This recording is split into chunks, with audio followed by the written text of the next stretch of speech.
into the Christian church, by the way, from the sun-worshiping Romans. It can be proved historically. And I'm going to show you a quotation from John Paul II where he says that the church Christianized the day of the sun. As if you can do something like that. You say, well, Pastor, it's not the same thing to worship the sun as it is to worship on the day of the sun, or what people call Sunday. Let me tell you that it is the same thing in principle. You say, how is that? Let me ask you, who created the sun? God did. Did He create the sun for worship?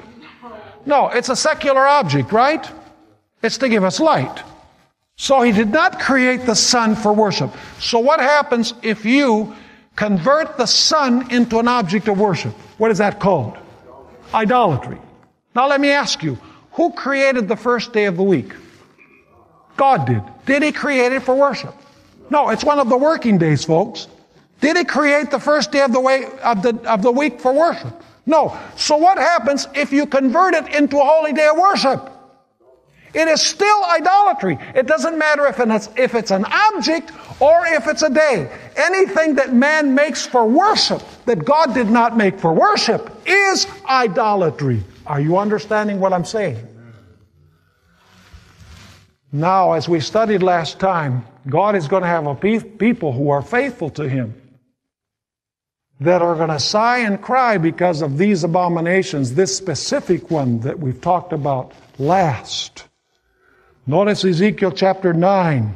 Ezekiel chapter 9 and verse 1. Then he called out in my hearing. This is immediately after he describes the group of leaders that were worshiping the sun in the temple of God, by the way. These are the followers of God that are doing this. It's not the pagans. Immediately after that, it speaks about a group who are going to get a seal on their forehead. They're opposite. Notice verse 1. Then he called out in my hearing with a loud voice, saying, let those who have charge over the city draw near, each with a deadly weapon in his hand. And suddenly 6 men came from the direction of the upper gate, which faces north, each with his battle axe in his hand. One man among them was clothed with linen. I don't have time to prove this, but it's Jesus Christ, who is clothed with linen and had a writer's inkhorn at his side. In other words, something to seal with. They went in and stood beside the bronze altar. Now the glory of the God of Israel had gone up from the cherub where it had been to the threshold of the temple. And he called to the man clothed with linen who had the writer's inkhorn at his side. And the Lord said to him, go through the midst of the city. Which city? Jerusalem. Is this a sealing of God's people, or is it a sealing of the pagans? This is happening among God's people. They're worshiping the sun, but there's a group that don't, and they need to receive a seal.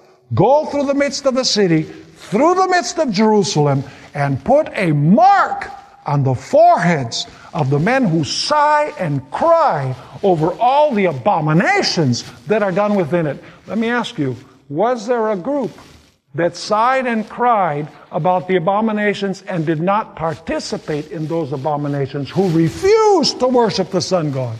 Absolutely. And what did they receive? The mark where? On their foreheads. Is there a mark on the forehead in Revelation?